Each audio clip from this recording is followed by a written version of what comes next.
Thank you so much for being with us for this episode of Made in America. And, we are so proud to be able to fill in for Greg Owens and talk about the value of manufacturing products. I mean, we see problems, we solve problems, we make products to solve those problems.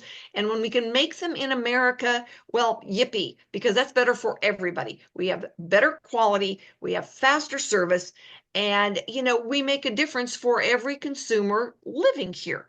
And I think it's a wonderful, we're kind of in this magical time frame right now where we can see new technology being applied to consumer products and bringing that manufacturing now, instead of assuming that it had to be made someplace else, we can make it in America. So my first guest today is Leo York from Kentucky. He is an inventor himself.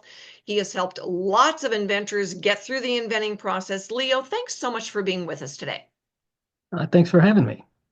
So tell America, what did you invent? Oh man, I've come up with a lot of things, mostly in sort of the toy and house good arena, but really my big focus is just educating other would-be inventors and entrepreneurs on, how they can jump over all the different hurdles to ultimately go from concept to product. Well, you have helped inventors deal with the issue of made in America and can't make in America. And so we're seeing a lot of things now coming back, like Stitch Kentucky. And I know that there are a lot of places that, are starting that small manufacturing, and especially with the new technology. I mean, it used to be that we could never get a prototype made. You always had to go out to Right. get the mold made unless you were spending tens of thousands of dollars. And now almost every town in America has got a rapid prototype machine.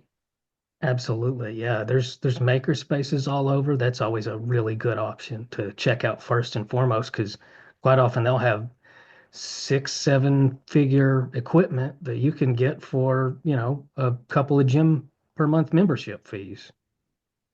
I know it's really been interesting to watch that technology change. So when you get an inventor that says, I want to make it in America, and we're thinking, yes, let's make it in America, how do you advise them? What do you tell them to look for?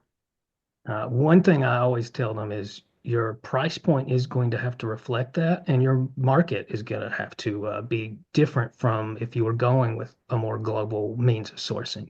It's going to have to be made better. It's going to be have to made to last, and you're going to be prominent about how it is domestically sourced, how it is made in America. I'm even seeing people. I don't know how it is in Tennessee. I would imagine it's similar. There's even state versions of it now where it's like, everything in this product is Kentuckian, and, you're not going to find a single bolt or screw from Oklahoma in this product. It's all made in Kentucky. So I'm seeing even more uh, regional and localized version of Made in America. Well, and I am starting now that, we're paying more attention to that. I think it's in this phase of our economy is like, where are things made? And when somebody says, oh, it's you're right, it's not all just made in Kentucky or all made in, Texas. Made in America is thriving and learning and growing. Absolutely. Yeah, this is probably for the first time in several decades, this is probably one of the times where I would actually advise people to try to source locally.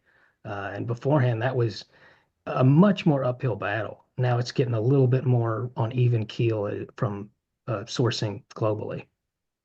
So what are your favorite things that you see are made in America? Oh, wow. Most ag products in general, and that includes heavy machinery. I'm seeing a lot more of that. Rick will be joining us. The Great Plate is made exclusively in America.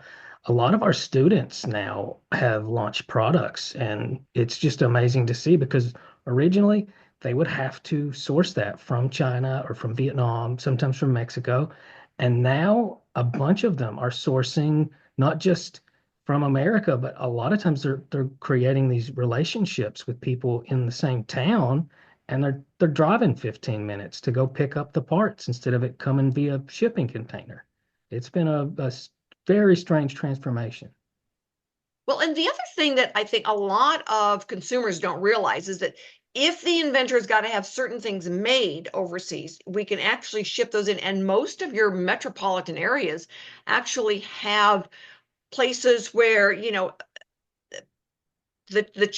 challenged folks, maybe retired veterans, are able to go into a location and put a product together for the mass marketing.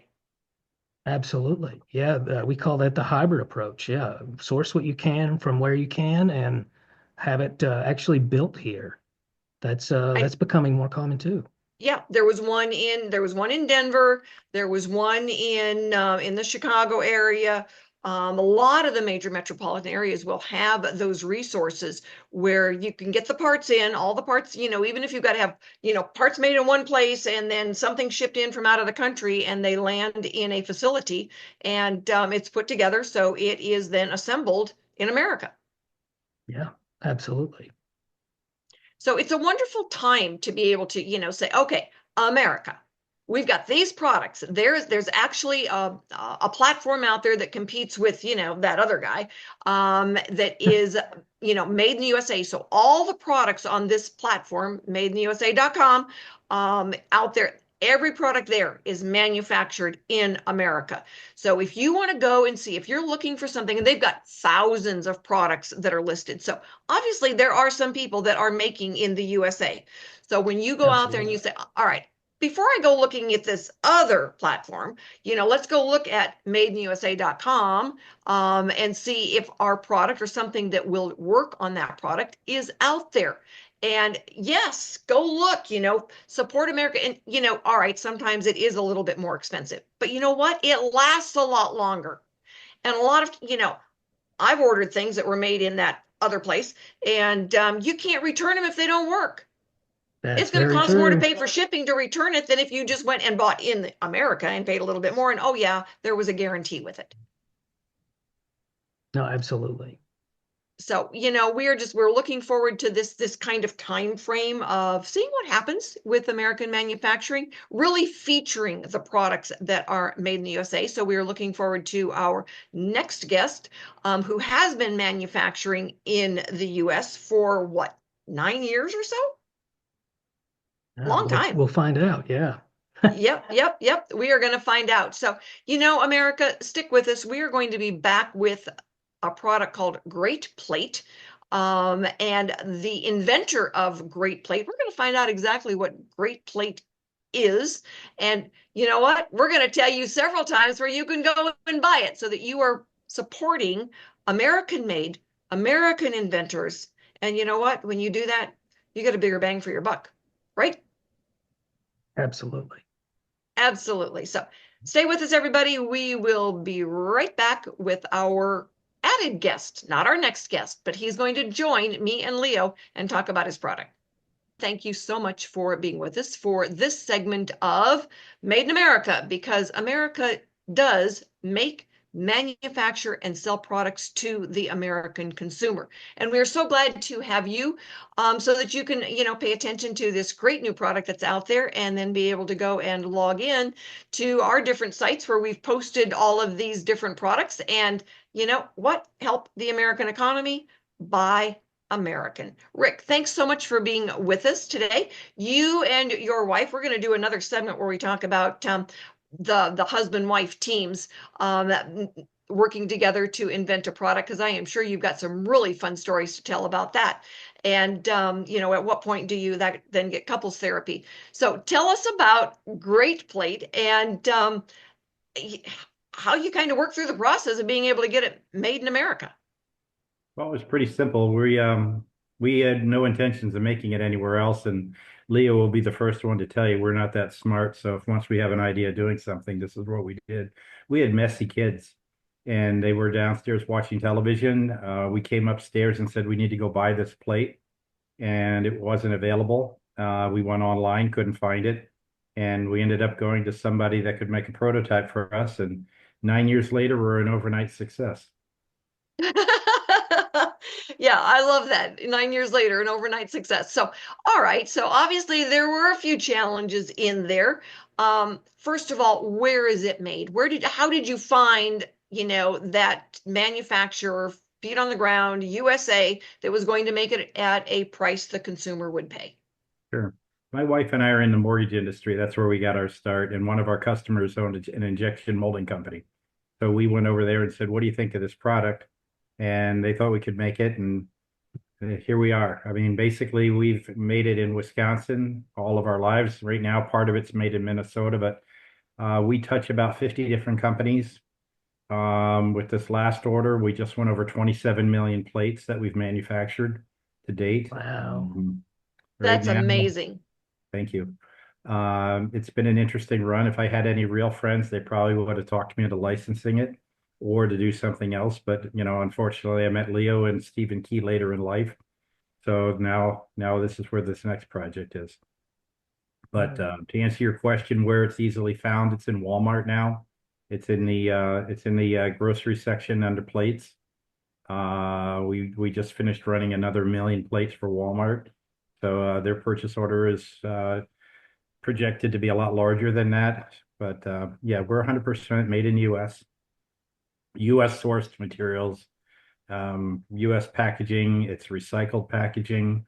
In fact, the plastic that we're using for the disposable plate is what they call rPET. It's a recycled plastic, and it's BPA free. It's a wonderful product. Plastic by plastic standards, if we put them in the ground, all of them are going to last over 100 years in the ground. The difference with ours is compared to our competitors, it's a number 5 recycle. Actually, in a lot of cases, we have a number 1 recycle for our disposable, which means it's the easiest one.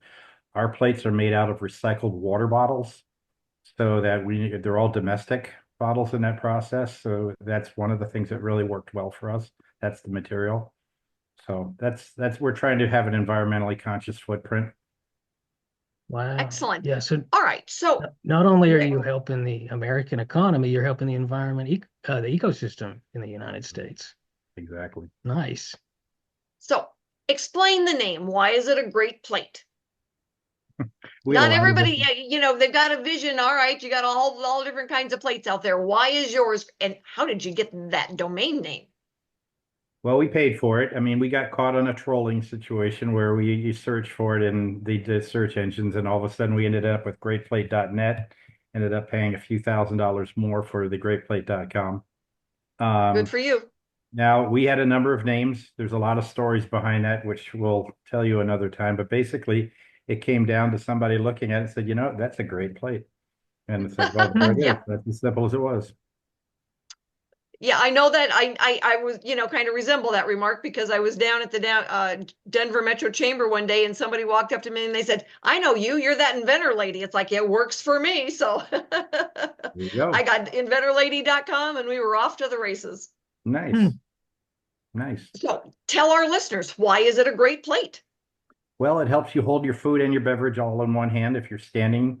It also helps prevent it from falling when you're on the couch. There's all kinds of convenient pieces out there. We were actually surprised that the product didn't even exist in its form that it was.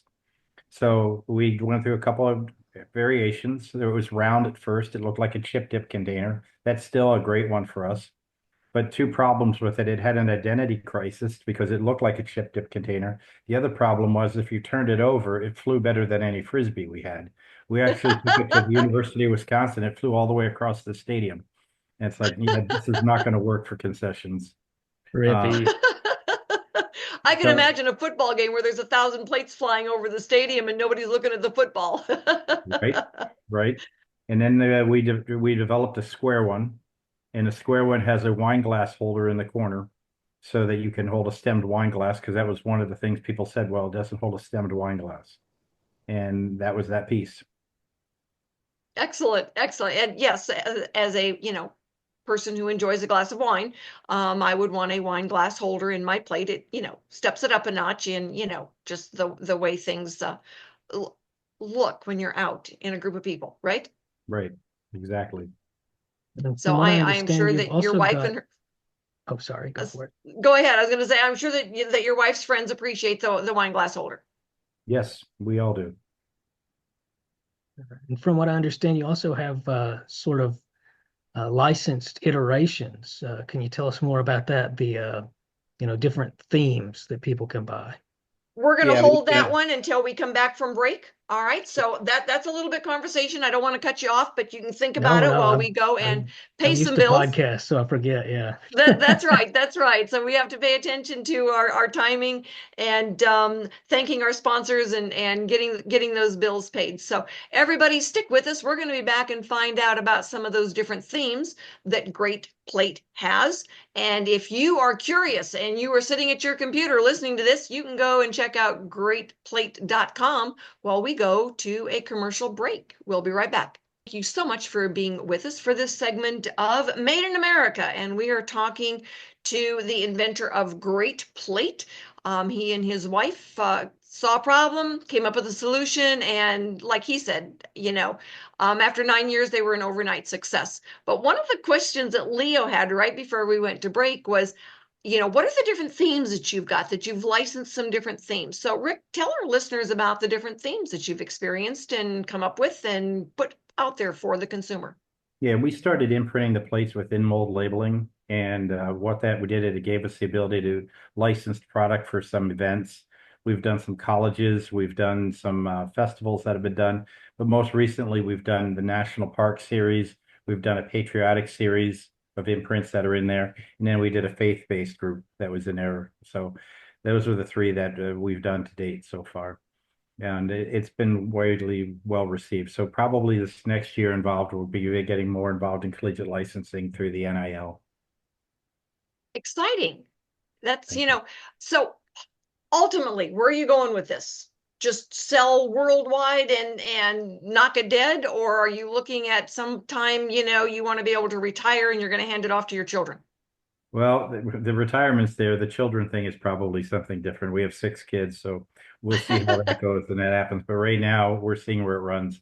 A funny story that happened to us this last fall, we were at the Walmart U.S. Manufacturing Summit, and we hooked up with the buyer like we normally do for our plastic product. And then another buyer came in and said they would like to meet with us as well. After we met with the first buyer, which is the traditional buyer for the plastic, the second one we realized was for disposable. And there was that little bit of pause. Well, do we meet with them because this is not a disposable product? We did. And they looked at it and said, can you make it disposable? And I thought, well, you know what? We can. There's something that's out there in order to make it happen. So we asked some questions. We asked where they wanted to be price-wise and how many units they wanted to do and could we manufacture it. And here we are 6 months later, and the first 1,000,000 pieces are on the shelves at the Walmart. It sells for $4.96 for 10 plates. It's a neat value, and we've received very good responses on it. So that's a neat piece. It also solved a problem because people said to our, we want to use it for tailgating. And the challenge that we had with that was you go tailgating and you come home and the car's been 90 degrees in the parking lot and you have dirty plates in the car. My wife was the first one to tell you this is not a really good idea. And now what we did is we made sure that the plastic that we used is recyclable. So now you can pick up a 10-pack for less than $5 and go ahead and recycle it. Excellent. Excellent. So, years ago, decades ago, the guy that invented that little white pizza ring that fit inside the pizza box ended up handing over the company to his granddaughter. And she was running it when I was still living in Denver, and they were still selling little white pizza rings, but it had been a total family, endeavor. It just skipped a generation in all of that. Weird. Well, we're fortunate to have kids that have careers that they like. Not all of them have been bitten by the entrepreneurial spark. We have actuarial scientists, we have commercial artists, and we have attorneys. So right now, I'm sure they'll enjoy the inheritance when it's done, but it's been a good run. There you go. There you go. So, have you ever looked at inventing anything outside of the Great Plates, or that one just sucks up all of your time and energy, and so you stick with it? No, actually, I took the challenge from a couple other people. I'm about to be able to tell you in about a few weeks that we have another product that's actually bigger than Great Plate. So it's much bigger and a lot more successful. This one we're licensing though to a multi-billion-dollar corporation. You'll see it on the retail shelves pretty quickly, but it was always kind of interesting because we did a presentation at the University of Michigan, actually Michigan State, And a young man came up to us and said, all due respect, I appreciate what you did, but you got really lucky. You know, there's a lot of us that are out there working, but you got really, really lucky. That was our round plate at the time. And I said, well, then make something better than what we did. He said, well, it's impossible. It's already been done. Well, 6 months later, we had the square one, and that outsold the round one 10-1. So if he would have listened to that advice at the time, that would have been fine. Now, this new project was one where we're doing a license project, and it's similar where we're going to sell for a certain price and receive royalties for the next 10 years. So it can be done. So just inspire yourself, believe in yourself. And, you know, people look at our product right now and said, I wish I would have thought of that. Now, this next message is going to be, all right, we did this. This is a completely different industry. Solve a problem. My mother will tell you at the age of 64, I spent the first half of my life causing problems. It's the second half that I'm solving problems. So that's the theme behind what we're doing right now. There you go. There you go. So, you know, when you've given some good advice to, you know, one, the, you know, inventors, I don't know anybody out there that hasn't at one point said, gee, I wish I had invented that. I wish I'd come up with that idea, not realizing that there's a lot of times they do come up with ideas on solving a problem that's in the kitchen, in the backyard, you know, on the job, wherever, and they don't take that first step to find out, has it been done? And, you know, can I do the duct tape cardboard version of a prototype? So, you know, talk us through that. How do you encourage someone? It's like, don't be afraid of taking a step. Well, the best thing you could do, Rita, is ask a lot of questions. I mean, with the internet right now, you can do a lot more quick searches. One of the things to do is the freedom to operate, you know, the FTO. That'll tell you a lot of whether things are out there. I mean, this new product that I was alluding to before, we've done that now. And the idea is it also gives you a path as to how you can patent it. The other thing is if you're going to patent it, don't be afraid to talk to people. Get them and get an NDA in front of these people and start to talk. Everybody's paranoid that you can't talk to anybody. And then by the time you're done, 10 years has gone by and, you know, someone else came up with a similar idea. This one that we're doing with the freedom to operate on our patent side was that we looked at it and said, there's like 4 or 5 other people that have the same product that's out there, but no one's taken it to market yet. And no one patented the product yet in the process. In fact, the interesting thing about our plate was we found 1,721 versions of our plate that's out there, but no one took it to market. So we were 1,722 and we took it to market. So wow. That's amazing. And, you know, we see some, I have some people call me and they show me their idea and I'm thinking, that's a really bad idea. And I know I do not buy every product that hits the marketplace or I would live in a barn. You know, but there's certain things that's like, okay, that's cool. I would not necessarily buy that thing, but it is still a really cool product. And then there's some I see that's like, holy mackerel, what were you thinking? And, you know, I try to be very delicate when I tell the inventor, it's like, you know, I think should, you know, maybe move on to your next idea because probably shouldn't go there. yeah, Mr. Wonderful on Shark Tank's got an expression for that. Take it around the back of the barn and shoot it. That's one way of looking at it. That is one way of looking at it. You can You save know, and people a lot of time. there are times when that's kind of where I go too. Yeah, you can save people a lot of time. And what will the market bear? I can't make a $20 plate and people buy it. So, No, exactly. Exactly. I mean, we look at doing, you know, the search, what's out there, what's being sold in the marketplace, you know, is yours different enough to make a difference that you're going to draw enough of the marketplace. And, you know, even though some products, they are different, and for that one inventor, they might really like that product, there's not enough of a market capacity for it that it makes sense. sure. Well, one of the things I can share with you, and I know we're coming up on another segment, is how to address your patents and how the patents protect you and what you can do about Chinese imports, because that's one of the things that we came up against, which was really, really strong. And how do you get satisfaction out of this and how do you prevent it from happening in the future? Because that's one thing that the NDA will protect you on certain things, but patents are not an insurance policy. And I can No, tell you what we did personally on that. they're a tool. They're a piece of the puzzle. And, you know, when I'm helping an inventor go after a licensing deal, the patent is one step. And, you know, it allows you to negotiate and to say, this is mine. You can't use it. You can't have it. You don't get to trade on it. Um, And, I've got a gentleman this morning that just, sent me some information. And so now we're digging down to find out what that competition is doing. So anyway, gentlemen, thank you so much for being with us. America, thank you for being with us. And we will be back next week with more Made in America, because it's all about now being able to invent it, get it to market, and make it in America. So thanks everybody for being with us. And gentlemen, we will have you both back again. Hi, America, and thank you so much for being with us for this segment of Made in America. And you know what? When you go out there and you're looking for a product and you say, all right, let me see if I can find Made in America, by all means, go and look, because if it is Made in America, it says Made in America.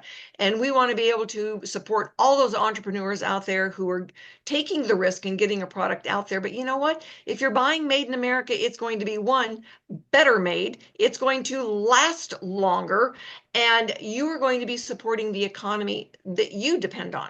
So everybody out there, if you're not the inventor, you are definitely the consumer. So go and look for Made in America.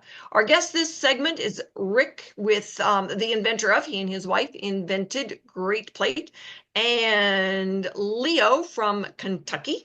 He is, an educator of inventors, a longtime inventor himself, so he knows the road basically, and helps a lot of inventors like Rick make good decisions early on, because it's so easy in those early stages to get wrapped up the wrong way and make a ton of mistakes. And I know that Rick wanted to be able to talk about, just the role that the patent plays. And we're big on this as a licensing agent. For me, it's all about, do we have a good patent? Can we license that intellectual property? And it's not all of it, but it is certainly an important piece of it. So, what did you learn in those steps, Rick, about, do you file, should you file, and then, what's the advantage of filing? Well, early on when we decided to invest in the product, we invested a lot of our retirement money. I told my wife not to worry, we would get a patent and we would get a design and a utility patent. The attorneys that we worked with described the fact that designs are fine unless you have 6 degrees of separation, which can void your patent, or you get a utility patent.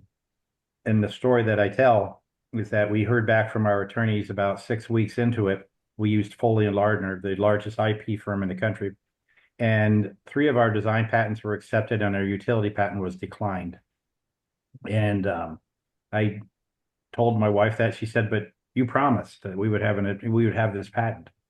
And I said, well, that's okay. We have design patents, but our attorneys told us that that's not going to be as strong in order to do this. So she went to bed that night very angry, very upset. And I do a lot of praying with our stuff. And the attorney said, we can't change one drawing. We can't change one word in the abstract at all. So you're pretty well stuck with this. So I looked at page 5, and in there was a section where we go, as I was describing it to you earlier, flies like a Frisbee. And we said we switched it from being a plate that holds a drink to it's a flying disc that can be used to hold food and a drink. And they approved our utility patent based on that. So it's a matter of how do you switch it around. Now, since that time, 2 major retailers who I cannot and will not tell you who their names are, but we settled with both of them for large amounts of money. The one retailer actually took our name and put it on the shelf, Great Plate. They designed the product identical to ours, and they violated our design, our utility patents, and everything. The samples that we did for the company were in teal blue. They came back in from China in teal blue to be on the shelf. So we have photos, we have the whole thing. And I will tell you, if you think that you won the lottery by going up against a lawsuit like this, to defend your patents of any magnitude, it's going to cost you anywhere between $200,000 to $400,000. Our lawsuit between the 2 firms went in excess of $300,000. We had $100,000 in patent work in this process. And I'll tell you, the end result was not something that is going to be a pleasant experience. They will judge it and they award damages based on your amount of sales. And the good news, we caught them. The bad news, we caught them really early, and they didn't have a lot of sales behind it. So they'll only pay you a fraction of what can be done in this process. So I will tell you, in the patent world, the legal system is not the justice system. So you have to be very careful as to what you do. My best advice on patents is to get early and quick to the market and make sure that your product is priced correctly and do this. Now, the interesting thing was the company that knocked us off, that did the great plate and the name and all that type of thing. They turned us down because they said a $2.99 retail will never work, and it won't work for that company. Well, when they brought it in and they put great plate on the shelves, guess what they sold it for? $2.99, and it Yeah. sold out instantly. So we did have our proof points. So that story has resonated with a number of retailers, and that's why we're on the shelves that we're onto right now. So does it do the things that it's supposed to do? Yes. Can it be done? Yes. This is how we do it. But that's the important part about the patent world. People think, okay, we're going to do this. You're not going to find a lot of people. For first and foremost, you reach out to the retailer and tell them that you violated the patent. They don't call you back because Yeah. they don't want to talk to you. It's like you're going to have to keep pushing in order to get that other part through. Yeah, I know one of the attorneys that we go to most often with inventors who call me up and say, "Oh, I need some help," and he used to be an examiner, so he knows the ins and outs, and it has made a huge difference for our inventors to be able to get, one, the drafting and the responses that they need to get it through. But then when we go after the licensing, it certainly does make a difference for the licensees because they want to know that they can defend it. But it's not the be all and end all. It's part of the process, and it can be a difficult part of the process. And so we look at, if you can't go down that route, do you really want to go to market? Because you've got nothing then to stand on. So there's a lot of elements that, going into and getting a product to market. I think a lot of our consumers don't realize how difficult it can be, and that when they go and they buy the product and they're basically giving you a thumbs up when they go to the cash register and pay it, it's like, good work, Rick, for sticking in there and doing the job. And thank you so much for being with us today. You've got a lot of information to share with the consumers and to share with other inventors. So we will have you on again, and might get you on for one of those guest speaking spots on the Inventors Roundtable shoot, so you can share your stories. Thanks everybody for being with us for this segment of Made in America, because we want all of our products that are made in America to be shared with the US consumer. And we need you out there. So check in with us next time when we will be talking to a different inventor, different topics, and all about manufacturing in America.